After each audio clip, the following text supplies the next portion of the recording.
So I'm going to record to the cloud because that's the freaking easiest way to do this. And we're recording now, and I'm pulling my stuff back up. I can just trim this. All right. Do I need to say my name? Yeah. Did you say your name? Okay. You're a rock star ninja of OCC. You've got to say your name. Okay. Oh. Okay. The giggles. I always get the giggles. Okay. Oh, it's so awkward. Hey there, and welcome to another amazing interview here in the OCC. Today, right now, we have Amit Sodha, and I think that I pronounced it right. I try so hard every time, and I always feel like I fail. But he is an amazing relationship coach, and I can't wait to dive in. So before we go any further, come on, Amit, tell us about yourself. Who are you? I love it. Thank you so much, Kim. Thank you so much. And it's great to be interviewed by you as well, which I love. And so just to give everyone a kind of a bit of an overview of who I am and how I got to this point. So I kind of my name's like you said, you're almost 100% right. Amit Sodha. I'm a dating expert based out of the UK. And it's not often you meet a dating coach on your day-to-day journey, but one of the taglines I have on one of my social profiles is I am the real Hitch. So I joke around with people, so I'm sure most people have seen the Will Smith movie Hitch, but that is kind of exactly what I do. And how it came about, it's quite an interesting story. So my coaching journey actually began 29 years ago, if you can believe it. And most people will be like, 29 years, you look a bit young for that. But no, true, genuinely, I actually started off as a meditation teacher at the age of 15. So at that age, I was actually teaching adults meditation. And then as I sort of progressed, I went very deep into meditation, but I went into a very dark phase in my life because it was almost like I went very deep in meditation in a very peaceful place.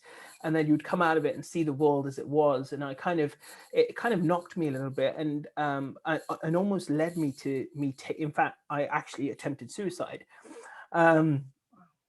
And then I went through, I had to go through a kind of another process of self-discovery. So I discovered one side of myself, but I had to go through another side. And what really turned things around for me was I discovered a book, actually, which was a big source of my next phase of my coaching journey, which was called Conversations with God.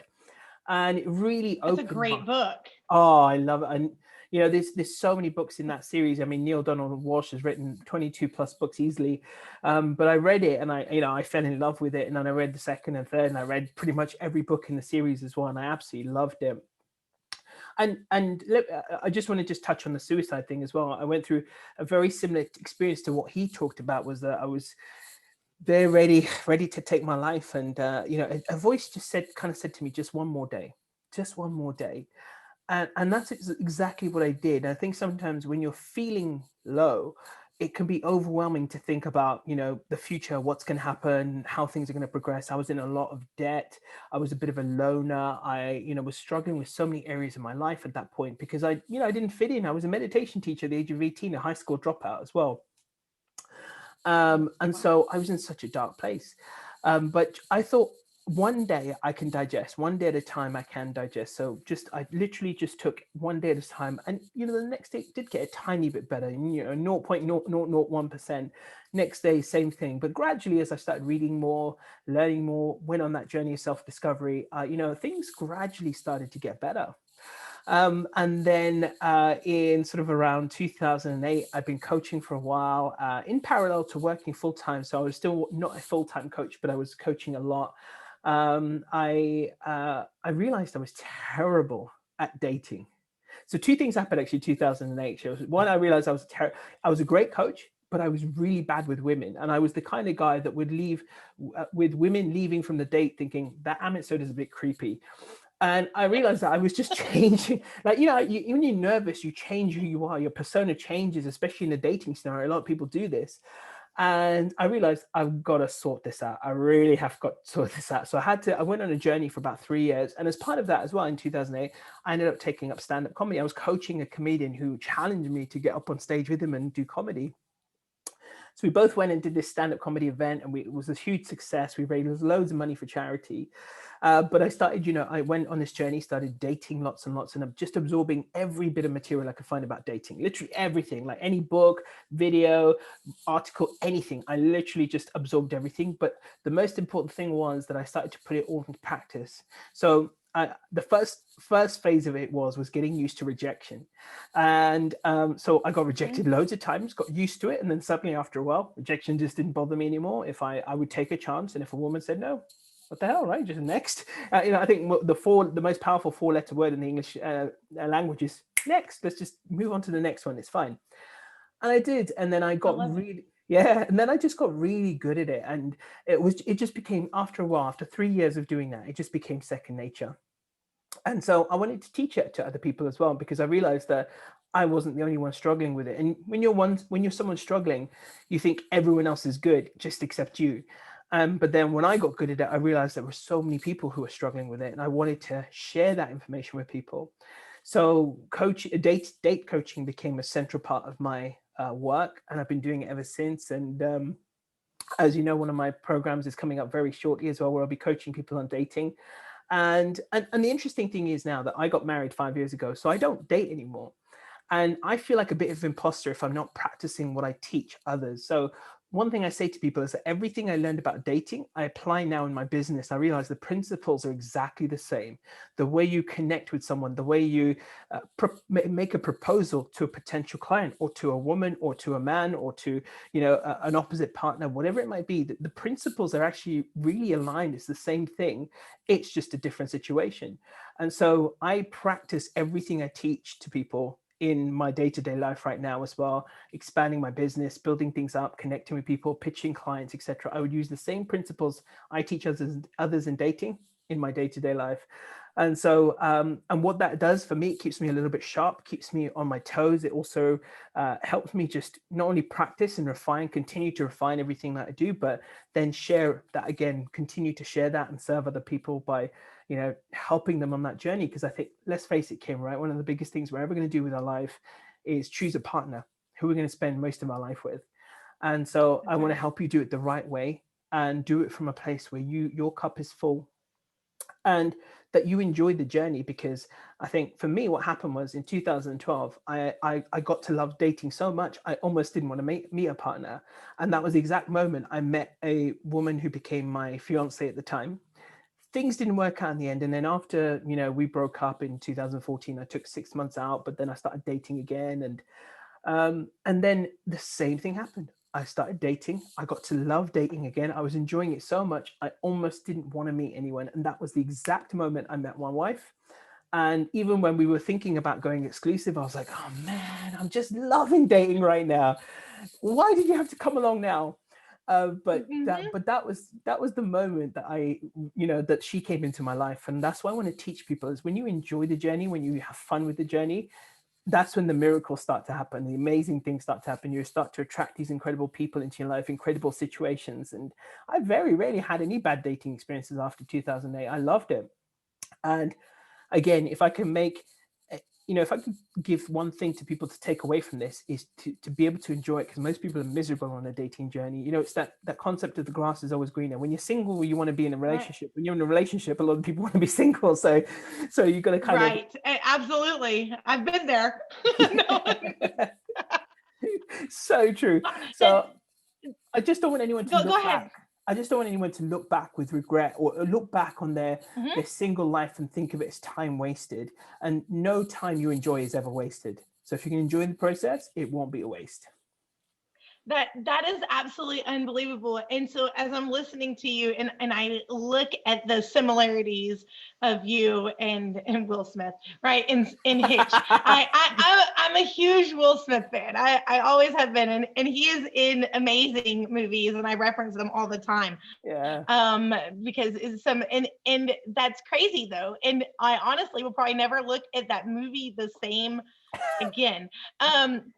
And so I have to ask, just to kind of on a little bit of a personal level, you meet your now wife and you say, I'm a dating coach. I mean, it didn't really go so well with Will Smith there for a little bit either. So how did that play into, going from here you are a dating coach to marriage? And I think that it's great that that you figured out ways to stay sharp without losing your wife.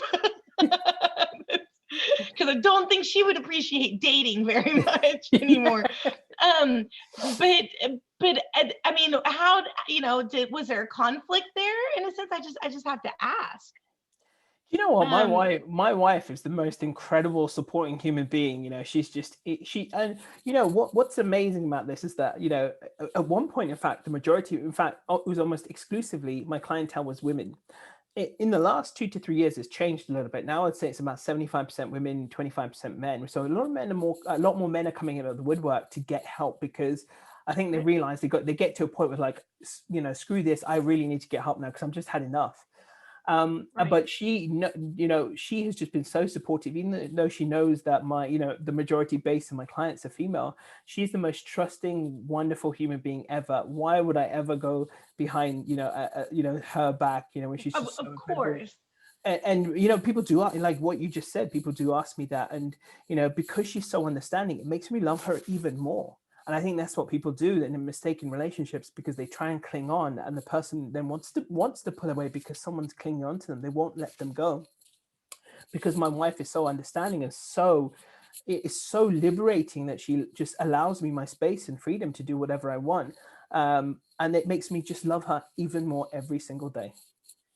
And that is amazing, because essentially that is what your job was, is to be in somebody's life, is to help them, through their journey, to be able to be a better at dating. And then obviously the purpose of dating is to find the one. And I think that that's unbelievable, that and amazing that you can do that. And you can see, that you're kind of, you practice what you preach. You weren't very good at it. You did everything that you need to do. You teach others, and then you continue to go on with the end result, marriage, and Yeah. to find the one, in all of it. And I think it actually increases your credibility. Um, if that makes sense, but I Makes understand that, perfect staying sense. really sharp.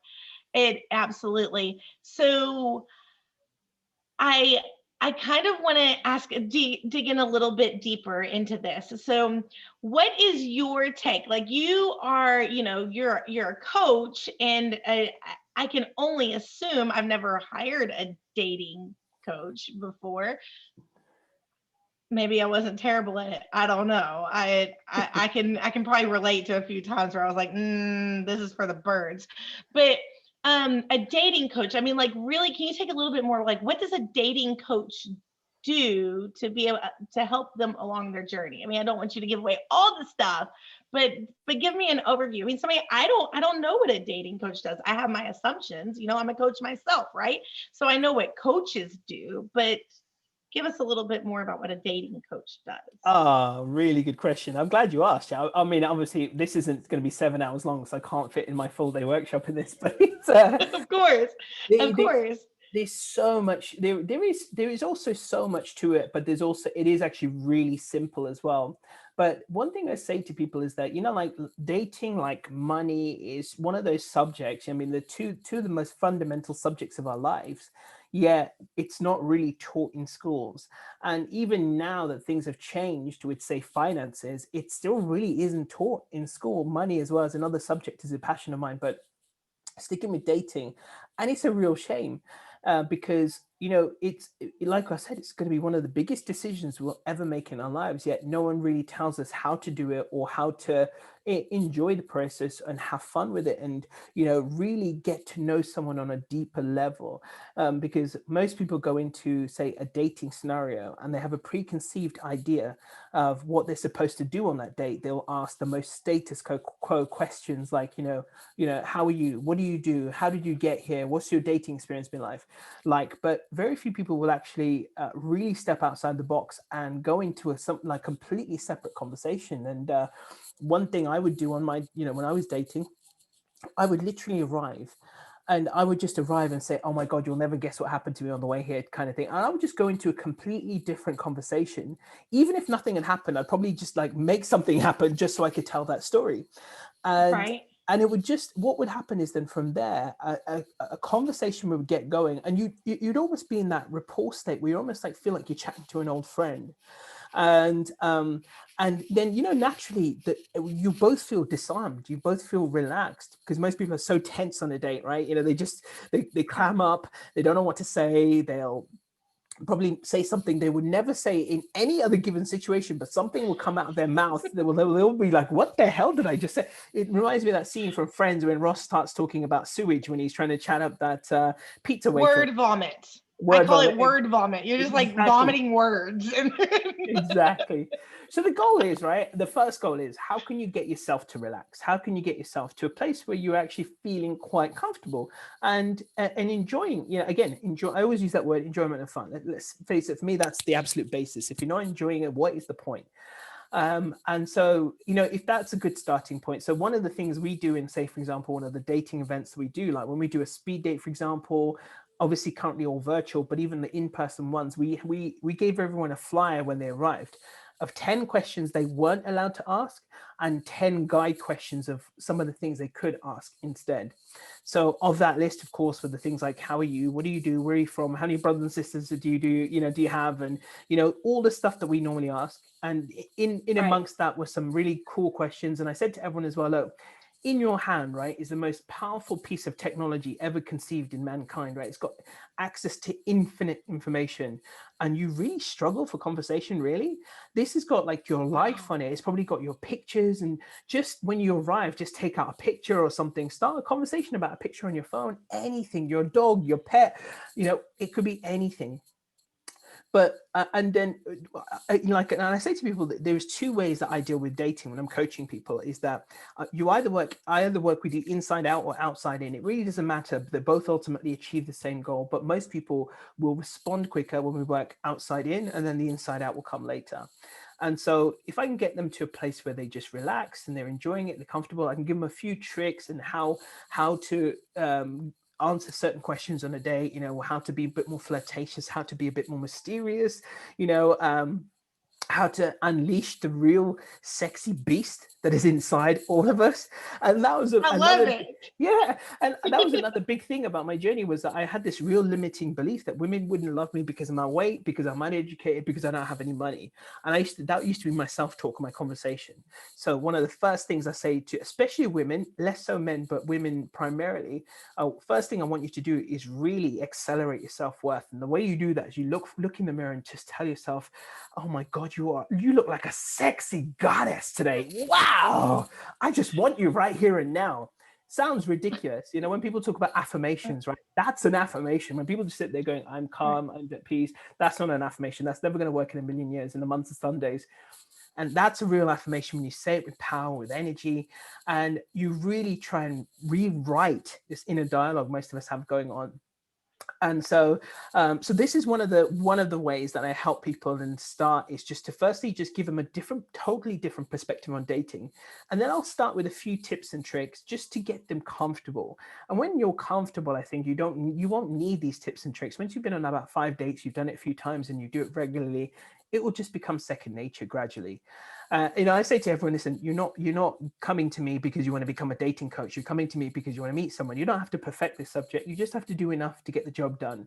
And that's what I Right. tell people as the bare minimum, so they can just enjoy it, have fun, actually meet people, you know, so they don't get ghosted and all of the modern terms that we've come up with around dating and so on and so forth, that you can just get on with it, enjoy, and really make the most of it as well. So that when you look back in, you know, your 50 years down the line, you look back on this journey, which I know I will, and I'll just be looking back on it as a big, beautiful part of my history, and thinking I look back on my single life with so much fondness.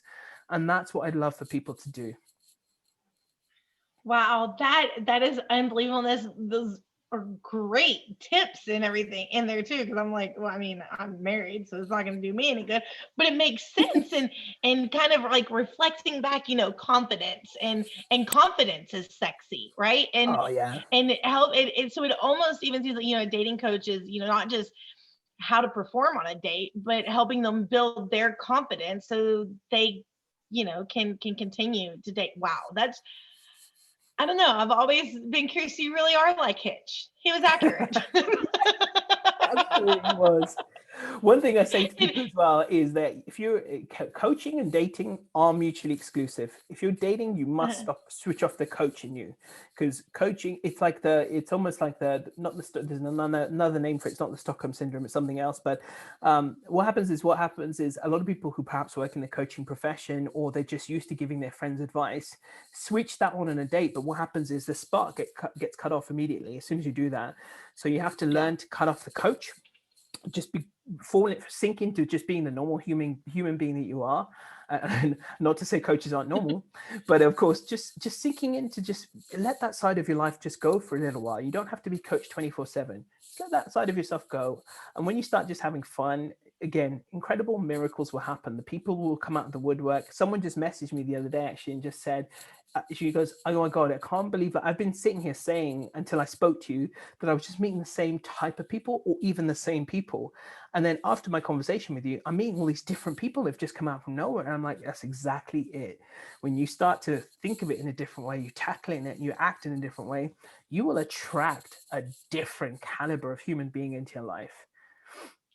Wow, that is unbelievable. And that could be transferred to any type of relationship in your life, 100%. not just dating, and you reference business, of course, business relationships, but just personal relationships, 100%. friends, just in what it is and the caliber, I have kids, I have young kids, and so we have to deal with peer pressure and friends and his friends and things like that. And that makes absolute sense. Everything that, that you're saying, just for any type of relationship. Wow, I am absolutely just blown away.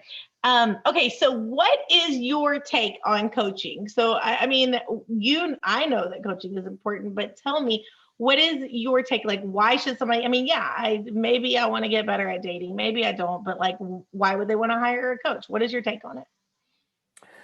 Well, actually, when I was doing my interviews as well, I asked a few people this question, and I think it was Ashok. I'm sure people may have seen his interview already. And he used this very similar analogy to what I use, which is that, if you're a sports person and you want to improve at your craft, you've got to hire a coach ultimately. But there's one saying that really sums this up well for me, and it's by an incredible motivational speaker, which I think many people would have heard of, called Les Brown. And he said that you cannot see the picture if you're the one in the frame. And how true is that? The thing is as well, when you can't coach yourself to the same level that a coach could coach you. You can take yourself to a certain level. It's almost not quite, but it's almost like, why say, for example, people in India may have a guru, for example, because they understand actually the power in having someone to actually guide them and see the things that we wouldn't necessarily see, and be able to pick up on the nuances, which, in our own personas, the limiting beliefs, the things that stall us from moving forward, we won't necessarily detect it, but having a guru or a coach or someone, Tony Robbins did the documentary on Netflix, I'm not your guru, but some people see him that way. But it's a very similar principle though, and it's just when you have someone in your life who is a mirror to you and can show you, actually, what, maybe you didn't realize this about yourself, that this is where you're having blocks, and then this is what you can do to get around them. And so, someone, I think for me, a coach has to be someone who's been there and done it. And then I can learn directly from their experience, model them exactly. So, in my personal experience, if I'm going to hire a coach for any area of my life, like I want to take my business from, say, 5 figures to 6 figures, then I want someone who's done it to 7 figures, because if they've done it and they've replicated that success at least twice, then for me, that's someone I will look up to, and I will shut up and take their advice, because they are the expert at the end of the day, and I'm not yet. I'm nowhere near that yet in, say, that foray in the business world. So I would want a coach who's done it at least twice, that I can learn from and draw their experience, but also they can look at me and tell me exactly perhaps what I'm not seeing about myself, where I'm struggling, and really help me navigate forward and really propel myself forward as well. That's so accurate. You want to get better at something, you hire somebody that's really good at it. Exactly. And yes, like you were saying, the picture in the frame, what I say is it's difficult to see the beauty of the forest when you're standing in the middle of the trees. Definitely. It's you can't see what all is really going on. So I'm gonna go off a little bit. And you had mentioned, the other, and by the time that people get to this interview, they would have already, we're 6 days on the 7th day, right? We're already 6 days in.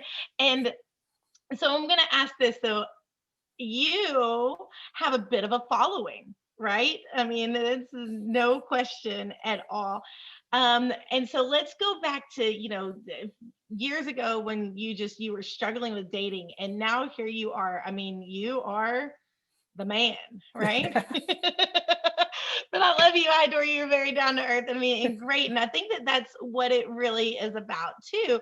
But I'm just curious, like what took you there, or was that a shock to you? And how do you, do that and transfer that and still become, a one-to-one, like you have one-to-one clients? Or tell me a little bit more. Does that change you? Good question. Yes and I'm no. full of them. Come Yeah, on you've got now. some I mean, cracking questions. I love it. You got keep to you on your challenge us. toes. I Yeah, you know. have to. Absolutely. I want people to know how real y'all are. So this is Yeah, no, authentic. This is authentic. So this is it give it to exactly. me. Yes and no. No, that in the sense of yes, like it doesn't make you any better than anyone else. But what it does do is give me that sense of responsibility that all these people are looking up to me for answers, or looking up to me for a bit of guidance, or even a bit of inspiration if they're feeling down. Like, I mean, some of the messages I get, or even just the one-to-one coaching clients, the people who come to me, that some of the revelations that come out of their mouths while we're speaking, I'm talking about, rape, sexual abuse when they're younger, some of the real mental challenges they would have gone through. And this involves even, like same-sex abuse in families and things like that as well. It's really tough. And I say this to people in the most polite of ways. One of my Mount Everest of coaching challenges, was not a dating client. Actually, it was just someone who wanted some coaching, whose son had committed suicide. And he was 19 years old and he was at university, and she came to me for coaching. And what for me really was incredible was just, we had some sessions, and it was up and down, but by the end of it, I could see she was doing so much better. She was actually smiling and laughing, and I remember the first session very vividly. She did not laugh or smile once, but by the end of it, she was smiling and laughing. And I know that now she's actually going on to talk about this subject to help other people who've experienced it, and especially the loss of a child when it comes to suicide.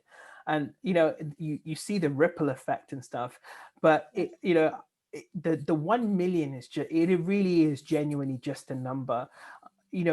I say to everyone, please don't strive for the number, because it's all about having an engaged audience, the people you really truly like. The word I prefer to use over value is service, genuinely serving humanity. So even if you've got 500 followers who are, coming to you because they trust in you and your support and your advice and coaching, whatever you're giving, give your all to those individuals. That really, the number truly doesn't matter. It really doesn't.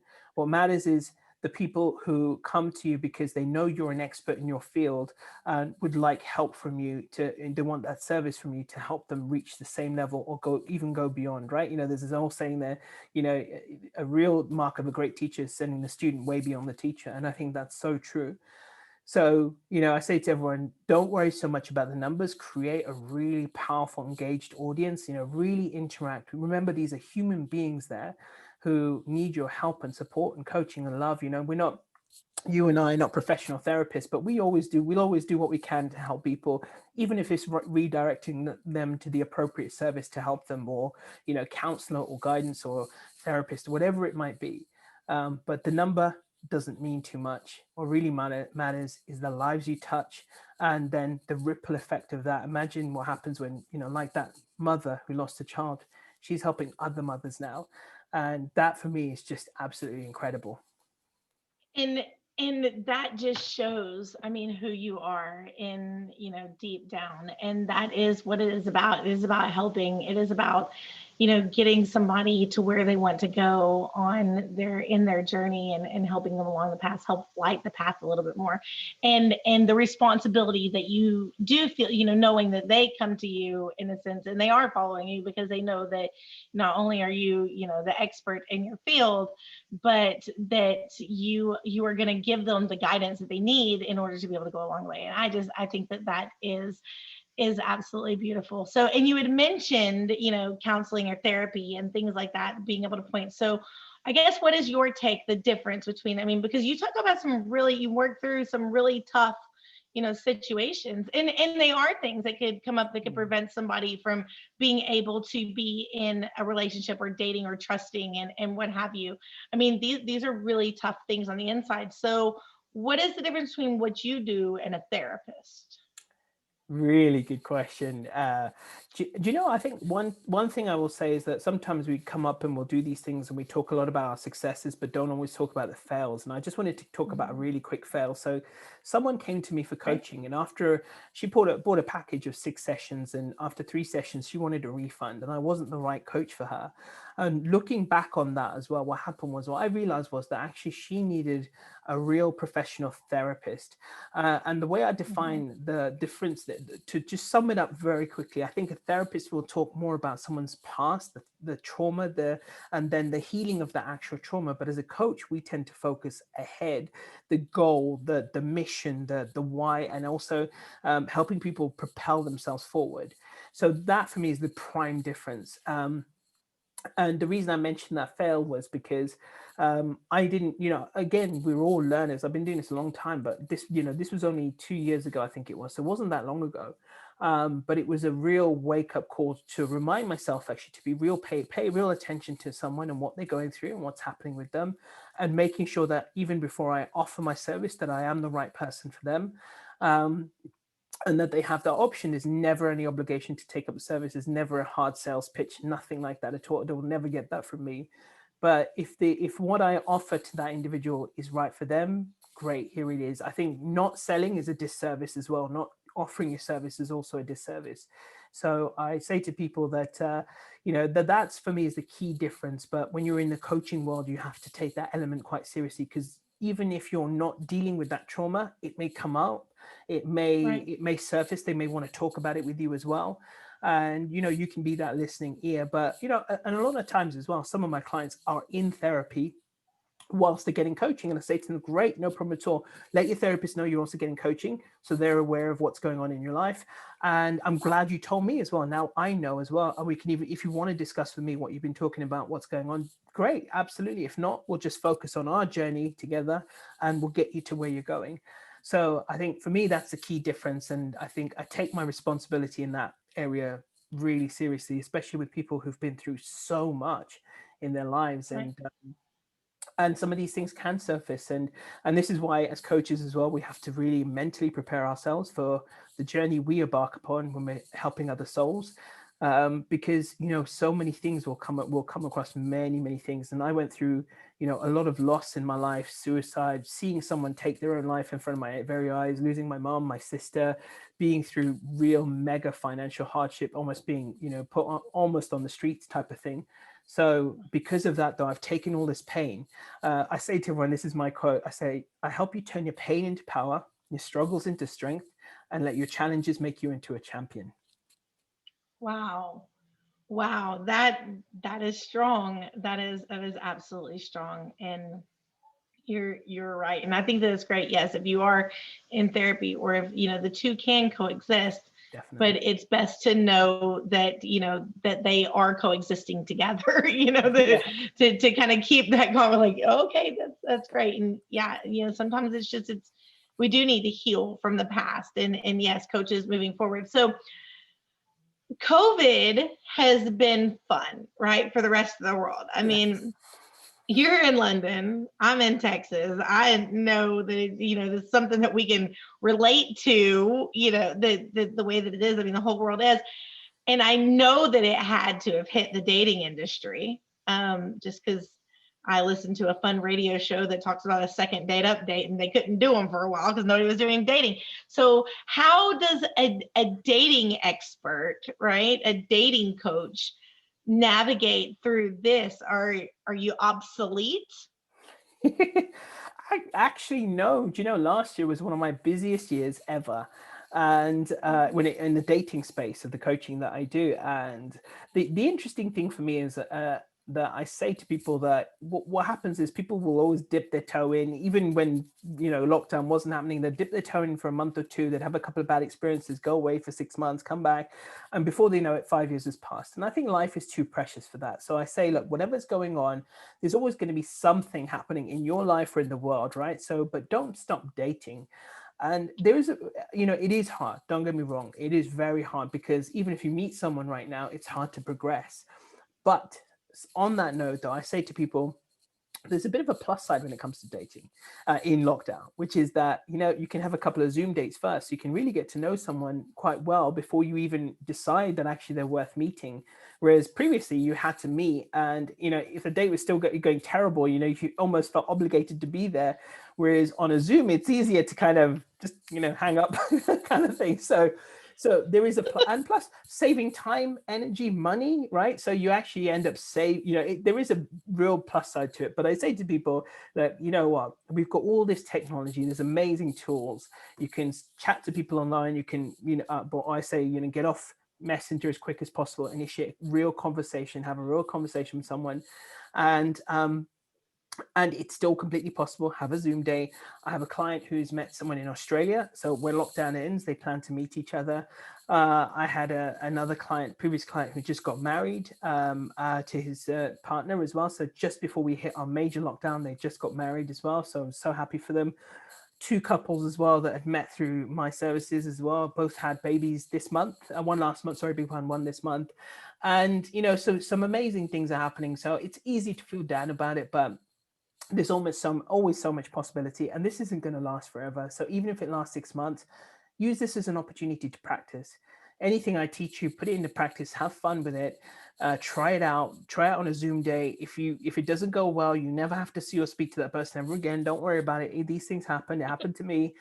But just carry on. Don't do that thing where you yo-yo date and just keep getting disheartened. And that's where people get heavy and they start to feel really down about it. But if you just overcome some of these first few things, you start to forget about it and just want to just plow through.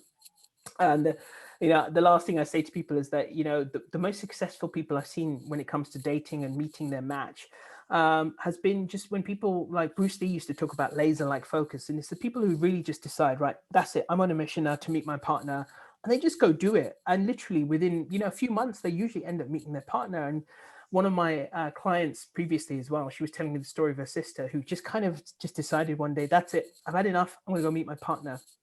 Within about 2 weeks, she saw someone at a bus stop and she went up and talked to this guy. Unheard of in the London, right? But she did, and they're happily ever after married, been married several years. So look what happens when you just really set your mind to it and just forge ahead. You gotta want it. Absolutely. That's the first step right there. How bad do you want it? Are you willing to do what is necessary to be able to get this? I mean, then maybe you don't want it enough, but I think that's great. In Texas, though, it is not unheard of to randomly walk up to somebody and start talking to them. It might be a London thing, It is. Here. Not for us. I love, because I've been to America, I think about 4 or 5 times, and I love American culture. And I think there's a lot more open nature that you could just randomly talk to people on the street. Whereas London, especially London, it's very reserved. So that is almost unheard of, almost. But in other circumstances, people are very friendly. But it was it is one of those things. I mean, I love American culture, and people are just a bit more open. And if they see someone, they'll just go up, have a conversation, and there's no, people don't bat an eyelid. They'll just have of course, let's talk. Why not, right? But in London, it's a bit more. People like, okay, why is this creep talking to me? Why is this? But why, and they'll just slowly back away. So it's a bit more like that. But no, Texas is the friendly state. That is our nickname. So I mean, we all friends here. So okay, so and with that being said, so I mean, different areas around the world, they have different cultures, different different levels of tolerance when it comes to meeting people and things like that. I can only assume that you work with people outside of the UK, Mhm. right? So is that been a learning curve for you in how other people and other nationalities interact with each other? Or is all your stuff pretty accurate no matter which way that it goes? Is it universal? It's the latter. It is the latter. We all got cultural nuances and stuff that follow wherever we go. Like myself being of South Asia, as you guys would, I think for you would call it more like South Asian culture, which is obviously India, Pakistan, Bangladesh. The Indians of that region. Middle And Eastern is what we typically okay, cool, got refer you. So to. we Okay, yeah, we classify it yeah. South Asian in the UK, Okay. and we have very specific nuances in that we're very culturally inept at dating because we've never been taught it, but we've never seen it from the perspective of our elders. It was all about introductions, arranged marriages. So we've never had the experience of seeing what dating actually means. People don't even know. But all around the world, though, what I say to everyone, wherever they're from, ultimately we are all the same. We've all got a 40,000-year-old modern brain that is wired a certain way. So, and I say to people very specifically as well, I don't care about your gender, your sexuality, none of that matters. We all come with two energies, masculine and feminine. And we have to understand that this is how we're primed and wired. And when you understand that and how we work, then it's really simple. For example, maybe you're more feminine energy orientated. So as a woman, you perhaps prefer the traditional approach from a guy, to be pursued, to be, for the man to open the door for you and things like that. I remember there was a point in time, and I openly admit this, I was a very feminine male. And it was only when I embarked on this journey, I really I chose to change my personality. I became more of an alpha male in my approach. And I embraced that pursuit, being the lion, pursuing the prey kind of thing. And I embraced that side of it, this nature that we have, that we need like to be pursued, that women like a certain thing, men like a certain thing, feminine energy likes a certain thing, masculine energy likes a certain thing. So that element is universal. So I teach some of that to everyone as well.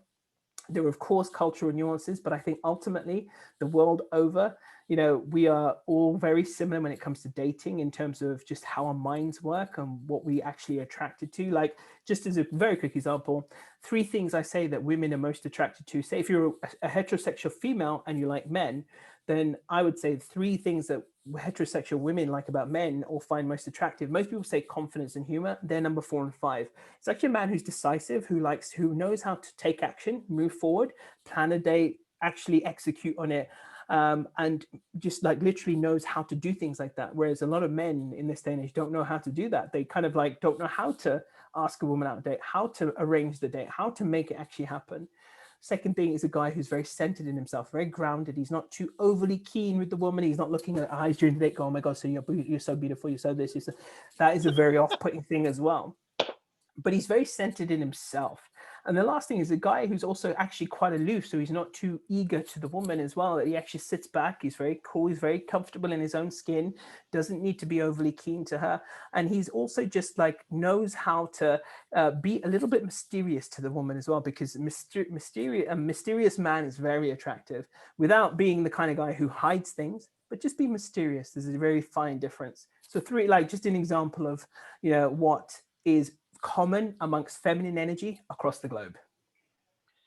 Okay, so you completely. So I've listened to this conversation, and I mean, my husband, we've been married for 5 years, almost 5 years, I think. And it was not our first marriage. And I knew that when I went into dating that I had like my very specifics and like, this is it. Like if I did it, I did it. But who knows? Like, I don't know if I really wanted. And you just described my husband when I met him. And when I was like not really interested in probably a serious relationship then. And the next thing you know, 3 months later, I'm getting married, right? After I met him. And everybody like, what the hell happened, Kim? You were married for 11 years, said swore it off that you wouldn't. And I was like, I don't know. And you just described him, mysterious, he knew what was for dinner. And I was listening to that first one and I'm thinking, it's like one of those, what do you want to eat tonight? Or where do you want to Yes, go? We're going out to exactly. eat. Where do you want to go? And I don't know. Like he answered that question. Hey, let's do it. I was okay. I just that's I don't know. You're right. It is universal because I'm from Texas and he's from Tennessee. And you know what? Even you might as well be on opposite sides of the country if you're live in a different state other than Texas. Yeah. But and it is absolutely universal. This guy knows what he is talking about. Okay.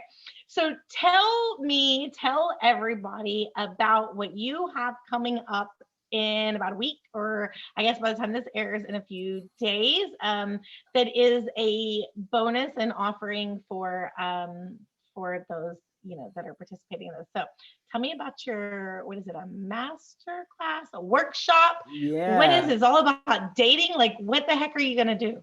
I love Are it. you So gonna I are you read a gonna hook people up? Like what's the deal? Give it Okay, to so me. I'm like when I do my workshop, I'm like Tony Robbins on heat. And no, I do a full day dating workshop to kind of go over like exactly some of the things I mentioned here today. Rewriting what people think of as dating and what they normally would do on a date, and just allowing people to this is the thing as well, like allowing people to experiment on this journey and try different things and giving them the courage and almost the permission to do it. Like, say just very quick example, right? As a modern male, say for example, as a heterosexual male, there is a lot of guys who are struggling right now because there's a lot of noise in the media about feminist independence, the Me Too movement. Yes. There's a lot of guys right now who are really struggling to know, am I overstepping the boundary? Am I doing something that I shouldn't be doing? Am I taking away this? So they have so many questions about dating. So that's exactly one of the things I do address is exactly that, but also then the more straightforward, simple stuff about just how to really get a conversation going. And then what I do as well, because normally there's loads of people who come, so we actually end up doing breakout rooms with practice dates, because where the hell else can you actually practice dating? Nowhere, right? No one gets an opportunity to do that. So I'd run a full day workshop going over some of this stuff, both for men, women, gender neutral, doesn't matter whether you're gay, lesbian. I really don't care. I have no agenda when it comes to your gender, sexuality, or anything like that. I don't care.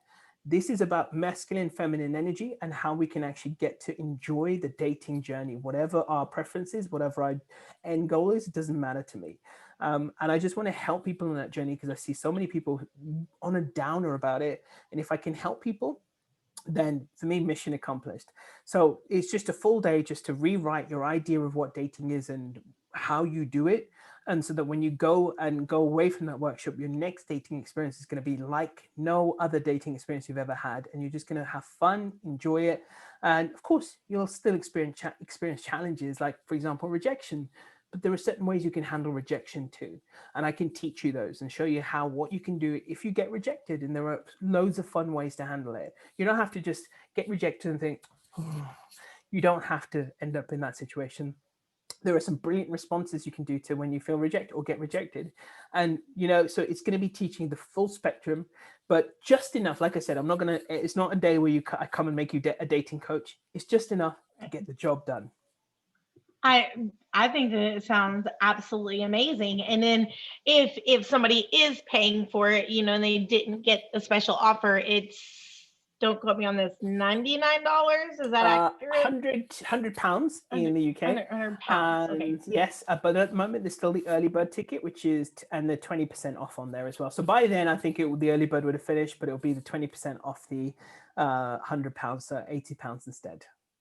Okay, gotcha. All right. Well, I have one more question for you, and Perfect. it's funny because I will tell everybody I kind of prepared him for this question a little bit, but I wasn't prepared for this answer because if you remember going back and we talked about very briefly the 18-year-old Amit, and so I told him before that I wanted to ask him that if he could give his number one advice that he would give to his 20-year-old self. Now, but I kind of want to recap and remind everybody that he was in a really dark place, and I think that this is actually going to, I don't know, bring me even further. So if you could tell your 20-year-old or 18-year-old self, your 18-year-old self something and give them advice, what would you tell them? I'd give them all the dating advice I have now. No, just kidding. I'm kidding. It's very interesting because I wanted to, and I'm glad you said 18 instead of 20, because you know what I was doing for my 18th birthday? I went go-karting by myself. That was my 18th birthday. That was my gift to myself because I had no real friends at that point in time. I was a bit of a loner, and so if I imagine, and I remember that day really well, actually, it's very vivid in my head. And if 44-year-old or 43, soon to be 44-year-old Amit appeared, and I'm now the 44-year-old, I would look at that 18-year-old and tell him, just so you know, you're on exactly the right path. That it doesn't matter that you're a high school dropout. Doesn't matter that you're alone right now. You're going to go on to, just think about this for a second. You're going to go on to impact millions of lives. And I did a quick audit on my Facebook page, and I think over 3 years, I've reached about 150 million people through my content on Facebook. And, at that point in time, I was thinking about my own self-worth and, what I was going to do with life. People even asking me, like, you're not very good academically. What the hell are you going to do with your life? But I did grind. And I think I would remind myself that you did amazing as but just by grinding and doing a little bit of hustling and just getting jobs and working. But two specific things I would tell myself as well. One, don't get into debt. That being in debt was one of the most soul destroying experiences in my life. And I would tell myself that whatever financial situation I was in, just don't get into debt. Find another way, get yourself, in a good financial position, start investing, compounding at the age of 18. Oh my God. If I'd got my 18-year-old self to compound, I'd be a super millionaire by now. Right. I would give myself a bit of insider information about social media in the future and how to hack some of the algorithms. I would just remind myself just how incredible you are. No matter what is going on, you are just phenomenal as you are, whatever you're doing. But this was it. You almost lost my chain of thought there for a second. But when I started blogging back in sort of when I was in my late 20s, I had this idea about the power of choice. And I would remind my 18-year-old self that you have the power to choose what happens in the future. You're not at the whim of any sort of cosmic force or destiny or anything. You can choose in any given moment what you want to do with your life, how you want to feel, what is it you'd like to achieve. So just remember that you have the power to choose and use that power as much as is possible. Choose what it is you want to go and do in life. Choose your path. Don't worry about anything else. You're going to hit some obstacles, but you can choose whether you want to carry on down that path, take a different path, but the power of choice is always yours. Wow. That hits me. Yeah, that's pretty amazing. I know that it will for somebody else. I mean, I'm sure that there probably aren't as many 18-year-olds, that are probably participating in this listening, but nonetheless, I'm sure everybody can take those words and reflect back onto their own lives and where they are right now, I'll just tell you one last quick, and to be able to do it. Yes, I'll tell you one last quick thing about that, actually. And I'm almost living that because I was coaching a 15-year-old, and I actually did a podcast with him about a week ago, or just over a week ago. And I shared a small clip from that podcast on my Instagram as well. And when I first started coaching with the usual 15-year-old crowd, and I reminded myself of how I was. So I'm almost telling him what I would have told myself at 15. And I told his parents as well, fan his flame. Whatever it is he wants to do, I said, firstly, you're amazing parents by hiring him a coach. Right. Full stop, right? A lot of people come to me to coach their children. It's not something I'm a specialist in or anything. I never profess to be anything like that, but a lot of them do come to me. And, he's someone who wants to do a lot of stuff on social media. So his mom was like, can you coach him? I was like, yeah, sure, of course. And so I'm almost answering that question through him right now. And he's doing some amazing stuff, and he's putting out some great content, editing his own videos and stuff. And it's just absolutely incredible. And if you watch that video, your mind will be blown that those words are coming from a 15-year-old. Wow. Wow. Well, I will make sure that we include a link to that here because for the OCC, that's pretty much what I do behind the scenes, right? Exactly.